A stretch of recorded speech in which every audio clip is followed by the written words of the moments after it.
السلام علیکم ورحمۃ اللہ وبرکاتہ۔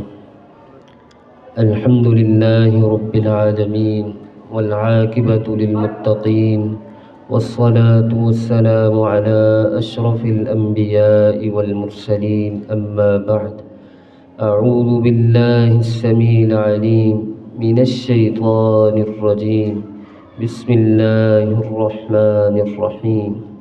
أَمَّنْ خَلَقَ السَّمَاوَاتِ وَالْأَرْضَ وَأَنزَلَ لَكُم مِّنَ السَّمَاءِ مَاءً۔ عزیزان گرامی،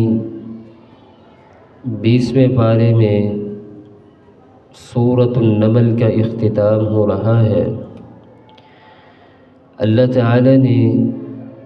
مشرکین کو مخاطب کرتے ہوئے ان سے چند سوالات کیے کہ اگر تم اپنے عقائد کے اندر مضبوط ہو اور تم کہتے ہو کہ ہماری ساری کی ساری باتیں سچی ہیں، تو پھر مجھے بتلاؤ، امن خلق السماوات والارض، کیا وہ شخص بہتر ہے، وہ شریک بہتر ہے، یا جس نے آسمانوں اور زمینوں کو پیدا کیا؟ وَأَنزَلَ لَكُم مِّنَ السَّمَاءِ مَاءً، کیا وہ شریک بہتر ہے یا وہ ذات بہتر ہے جس نے آسمانوں سے پانی کو برسایا؟ فَأَنبَتْنَا بِهِ حَدَائِقَ ذَاتَ بَهْجَةٍ، اور اس پانی کے ذریعے ہم نے آسمان سے پانی نکلنے والا جو تھا اس کے ذریعے ہم نے درختوں کو اگایا، تمہارے لیے فصلیں تیار کی، کاشتکاری کی۔ أَإِلَٰهٌ مَّعَ اللَّهِ، مجھے بتلاؤ اس سب کے باوجود کیا تم اللہ کے ساتھ پھر بھی کسی کو شریک ٹھہراؤ گے؟ بل ہم قوم یعدلون، بلکہ محسوس ایسا ہوتا ہے کہ تم راستے سے ہٹ چکے ہو۔ دوبارہ پھر اللہ رب العزت نے انہی مشرکین مکہ کو جھنجھوڑنے کی کوشش کی اور پوچھا،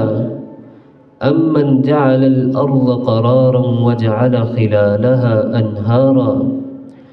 اے مشرکین مکہ بتلاؤ، کیا وہ شریک بہتر ہیں یا وہ ذات جس نے زمین کو ٹھہرنے کی جگہ دی اور اس کے درمیان نہریں بنائیں اور اسی کے ساتھ ساتھ پہاڑ بنائے، سمندر بنائے، اس کے درمیان کئی ایک مخلوقات کو رکھ دیا۔ أَإِلَٰهٌ مَّعَ اللَّهِ، بتلاؤ اس کے باوجود پھر بھی تم کسی اور الہ کو اپنا معبود تسلیم کرتے ہو۔ بل اکثرهم لا يعلمون، بلکہ تمہارے اکثر اس چیز کو جانتے ہی نہیں۔ تیسرا بات اعتراض، اللہ رب العزت نے ان کے مقابلے میں اس بات کو رکھنے کی کوشش کی، امن یجیب المضطر اذا دعاہ، کیا وہ شریک بہتر ہے یا وہ ذات بہتر ہے جس نے انسان کو مصیبت سے نکالا اور اس مصیبت کے درمیان انسان جب اپنے خالق کو پکارتا ہے، مالک کو پکارتا ہے، تو بتلاؤ پھر کون سی ذات ہے جو ان حالات کے اندر انسان کو پریشانیوں سے نکالتی ہے، مصائب سے نکالتی ہے، تکالیف دور کرتی ہے۔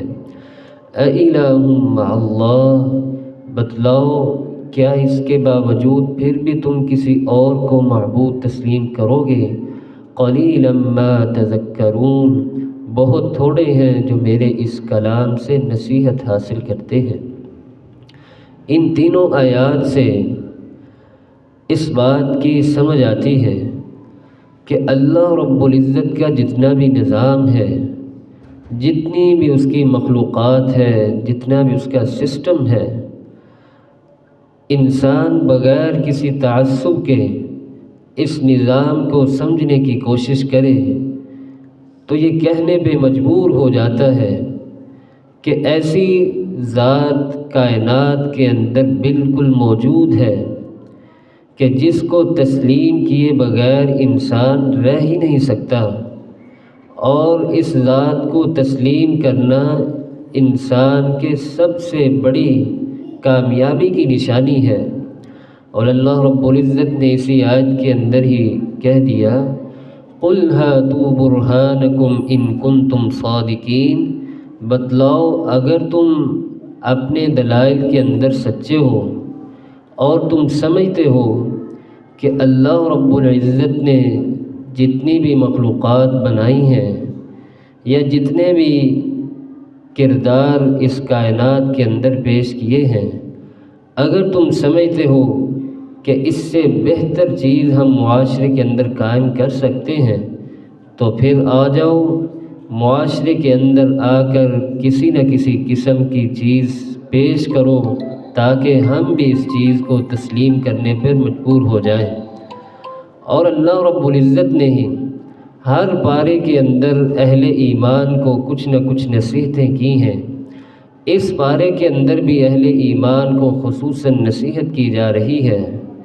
انما امرت ان اعبد رب هذه البلدة الذي حرمها وله كل شيء۔ اہل ایمان جب بھی آپ کو کسی کی عبادت کرنے پر کوئی اکسائے، مجبور کرے، تو آپ ان سے کہہ دیجئے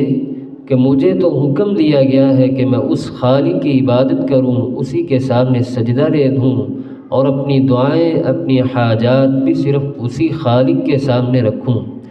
اور اسی کے ساتھ ساتھ سورۃ القصص کا آغاز ہوتا ہے۔ اس سورہ مبارکہ میں اللہ رب العزت نے سیدنا موسیٰ علیہ السلام کے حالات کو تفصیل سے بیان کیا، اور اس کے مقابلے میں ہارون علیہ السلام کو ان کے کردار کو پیش کیا کہ جب یہ دونوں انبیاء اللہ رب العزت کے حکم سے فرعون کو دعوت دینے کے لیے جاتے ہیں اور جواباً وہ کیا کلمات پیش کرتا ہے، اس حوالے سے اللہ رب العزت نے اس سورہ مبارکہ کے اندر تفصیلی گفتگو کی ہے۔ اسی کے ساتھ ساتھ قارون کا بھی تذکرہ ہوا کہ مشرکین مکہ اپنے مال و دولت پر اس قدر فخر کرتے، ریاکاری کرتے، اور کسی کو بحیثیت انسان فرد واحد سمجھتے ہی نہیں تھے۔ اللہ رب العزت نے سورہ مبارکہ کے اندر قارون کا تذکرہ کرتے ہوئے انہیں نصیحت کی کہ یاد رکھنا، آپ سے پہلے قوم آئی تھی، وہ بھی مال و دولت کے اعتبار سے اپنے آپ کو بڑی نمایاں سمجھتی تھی، ریاکاری کرتی تھی، تکبر کرتی تھی، لیکن ایک وقت ایسا آیا، ان قارون و فرعون و حامان، بے شک قارون، فرعون، حامان، اتنی فراخی انہیں دی گئی تھی کہ حتیٰ کہ ایک وقت ایسا آیا ان کے خزانوں کی جو چابیاں تھیں اس کو اٹھانے کے لیے ہی بہت بڑے بڑے لشکر بنائے گئے تھے، اور اس کی مدد کے اندر وہ اپنی ذمہ داری سر انجام دیا کرتے تھے۔ اللہ رب العزت نے ان مشرکین مکہ کو جھنجھوڑا اور اس بات کی قطع نفی کی کہ یہ مت سمجھنا کہ اولاد کی زیادتی، مال کی زیادتی یہ اللہ رب العزت کی رضامندی کا ذریعہ ہے، نہیں، بلکہ بسا اوقات مال کا زیادہ ہونا، اولاد کا زیادہ ہونا اور عزت کا معاشرے کے اندر زیادہ ہو جانا یہ کوئی اللہ کی رضامندی کی نشانی نہیں ہے، اور نہ ہی انسان کو یہ معیار بنانا چاہیے کہ اللہ نے مجھے مال زیادہ دیا، رزق زیادہ دیا تو میرے پر اللہ راضی ہے، نہیں، ایسا قاعدہ بالکل نہیں بنانا چاہیے، اور نہ ہی اس قاعدے کو معاشرے کے اندر عام کرنا چاہیے۔ ایک دوسری چیز اس سورہ مبارکہ کے اندر بڑی بنیادی ہے، مشرکین مکہ کہا کرتے تھے کہ اللہ رب العزت کے پیارے پیغمبر علیہ السلام جس قرآن کو کہتے ہیں کہ مجھے اللہ نے دیا ہے، اللہ نے مجھ پر نازل کیا ہے، اور اس کلام کے اندر ایک خاصیت یہ تھی کہ سابقہ اقوام کی بہت زیادہ کہانیاں بطور مثال بیان کرتا ہے، تو عیسائی کہا کرتے تھے کہ اللہ رب العزت نے اس کلام کو جو اللہ کے نبی علیہ السلام پر بھیجا ہے، یہ پچھلی ہی کتابوں سے مواد چوری کیا گیا ہے اور اسی مواد سے ہی ایک نئی کتاب کو تشکیل دیا گیا ہے۔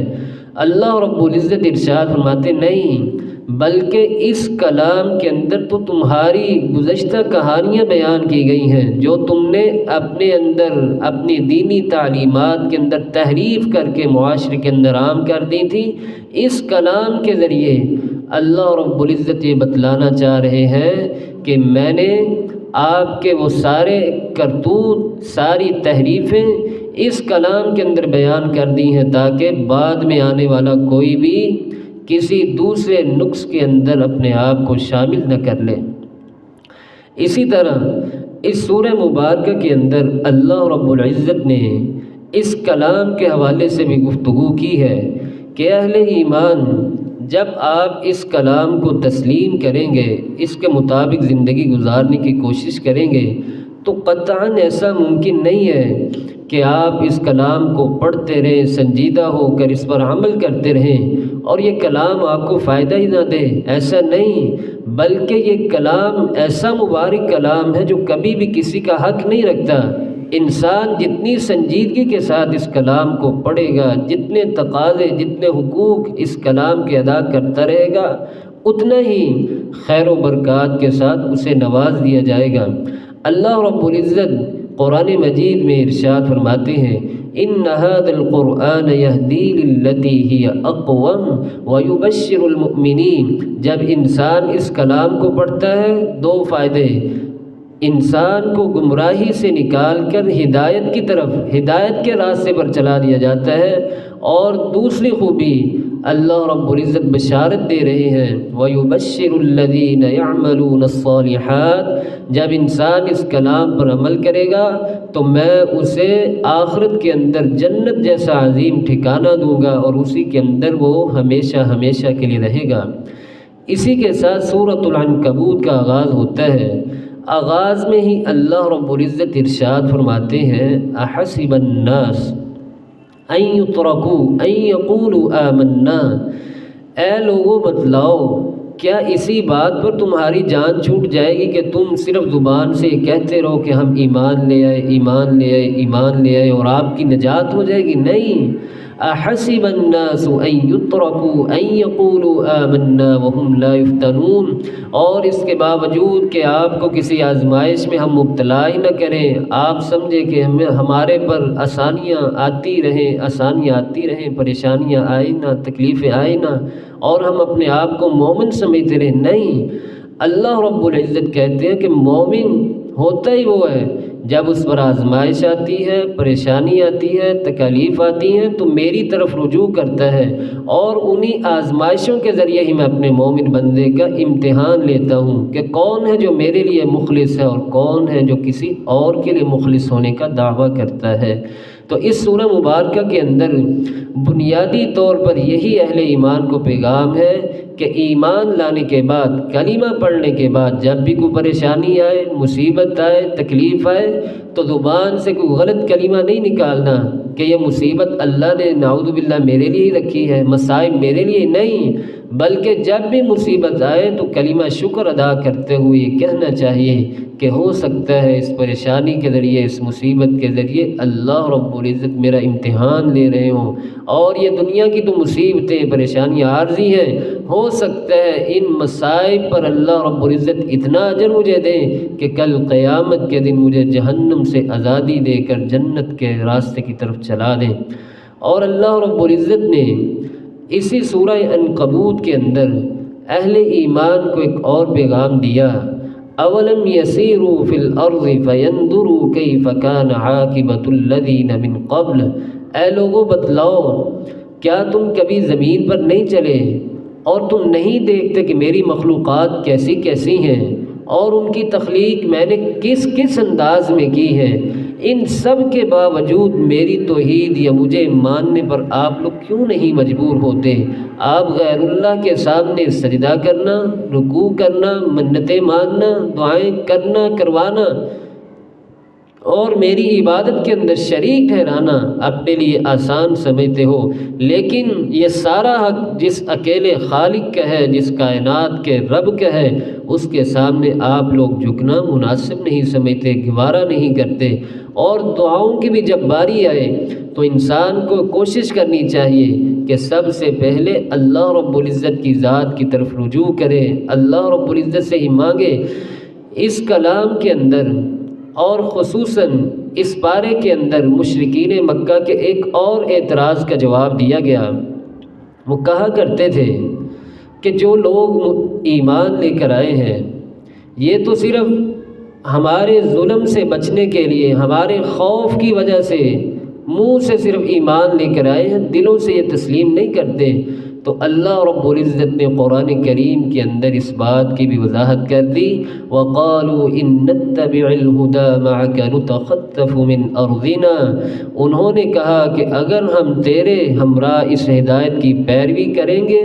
تو اس زمین سے اچک لیے جائیں گے۔ اللہ رب العزت کہتے ہیں یہ امتحان ہے، عارضی ہے، ان قریب ایک وقت آنے والا ہے۔ آج اگر ان آزمائشوں کے دور میں، پریشانیوں کے دور میں مجھ پر ایمان لے آئیں گے تو آپ کو آسانیوں والا دور فراہم کرنا بھی ہماری ہی ذمہ داری ہے۔ اور اللہ کے نبی علیہ السلام کو یہ کہا جا رہا ہے کہ آپ اپنی مرضی سے کسی کو ہدایت پر یا ہدایت کے راستے پر نہیں چلا سکتے۔ یہ کب آیت نازل ہوئی؟ جب ابو طالب اس دنیا سے چلا جاتا ہے۔ اللہ کے نبی علیہ السلام کی خدمت میں کوئی بھی کسر نہیں چھوڑتا، ہر طرح کے حقوق پورے کرتا ہے، آپ کا دفاع بھی کرتا ہے۔ اللہ کے نبی علیہ السلام اکثر یہ حسرت کیا کرتے تھے کہ کاش ابو لہب بھی ایمان لے آتا، دائرہ اسلام کے اندر داخل ہو جاتا، لیکن وفات ہوئی۔ وفات سے قبل بھی اللہ کے نبی علیہ السلام نے بار بار کہا تھا کہ تم کلمہ توحید کے اقرار کر لو، پڑھ لو، کل قیامت کے دن تمہارے حق میں سفارش کروں گا، لیکن بدقسمتی تھی کلمہ توحید نہ پڑھ سکا۔ اللہ رب العزت نے بھی قرآن مجید کے اندر اس بات کا اعلان کر دیا، انک لا تہدی من احببت ولکن اللہ یہدی من یشاء، جس کی آپ خواہش رکھتے ہیں، کوشش رکھتے ہیں، وہ تو ہدایت لا ہی نہیں سکتے جب تک ہماری طرف سے رضامندی نہیں ہوگی۔ ہم جب کسی کے لیے رضا کا پروانہ نازل کریں گے تو اس وقت اس کے لیے ہدایت کے شمع روشن ہوگی، ہدایت کے راستے کھل جائیں گے۔ یہدی من تشاء ویضل من تشاء، ہدایت دینا بھی اللہ رب العزت کا کام ہے، کسی کو گمراہ کرنا اور ہدایت کے راستے کی طرف لے کر آنا اللہ رب العزت کی رضا کے بغیر انسان نہیں کر سکتا۔ تو اللہ رب العزت سے دعا ہے کہ اللہ تعالیٰ مجھے اور آپ کو قرآن کریم کی ان آیات کے مطابق زندگی گزارنے کی توفیق نصیب فرمائے۔ اور اسی کے ساتھ ساتھ اس بارے کے اندر عذاب کی بھی کچھ صورتیں اللہ رب العزت نے بیان کی ہیں۔ فَكُلًّا أَخَذْنَا بِذَنبِهِ فَمِنْهُمْ مَنْ أَرْسَلْنَا عَلَيْهِ حَاصِبًا، اے مشرکین مکہ آپ لوگ کیوں نہیں اس بات کی طرف دیکھتے کہ ہم جب بھی کسی پر، کسی قوم پر عذاب نازل کرتے ہیں تو اس کی کوئی ایک صورت مختص نہیں ہے، بلکہ کئی ایک صورتیں ہیں جن کے ذریعے ہم لوگوں کا امتحان بھی لیتے ہیں، اور جب امتحان میں کامیاب نہیں ہوتے، ہماری نافرمانی کرتے رہتے ہیں تو ہم انہیں مختلف طریقوں سے عذاب بھی دیتے ہیں، سزائیں بھی دیتی ہیں۔ کیا آپ نے نہیں دیکھا قوم عاد کی طرف، قوم سمود کی طرف، قوم نوح کی طرف، کسی قوم کو ہم نے چیخ کے ذریعے عذاب دیا، کسی کو ہواؤں کے ذریعے پتھر برسائے گئے۔ یہ سارا کچھ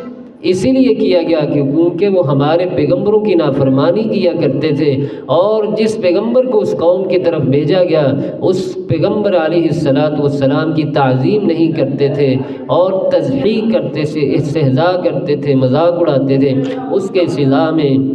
اللہ رب العزت نے سارا کچھ ان کے ساتھ کیا، اور آپ کو بھی مخاطب کر کے کہا جا رہا ہے اگر آپ نے پیغمبر علیہ السلام کی تعلیمات پر عمل نہ کیا، قرآن مجید پر عمل نہ کیا، ان قریب ایک وقت آنے والا ہے آپ کو بھی اسی طرح سزا دی جائے گی، معاشرے میں ناکام کر دیا جائے گا۔ اللہ کے نبی علیہ السلام پر ایک آخری اعتراض مشرکین مکہ یہ بھی کیا کرتے تھے، اگر یہ واقعی سچا پیغمبر ہے تو ہم اس پیغمبر کے ذریعے عذاب کا مطالبہ کرتے ہیں، عذاب ہم ہم پر جلدی کیوں نہیں آتا؟ اگر یہ دعویٰ کرتا ہے کہ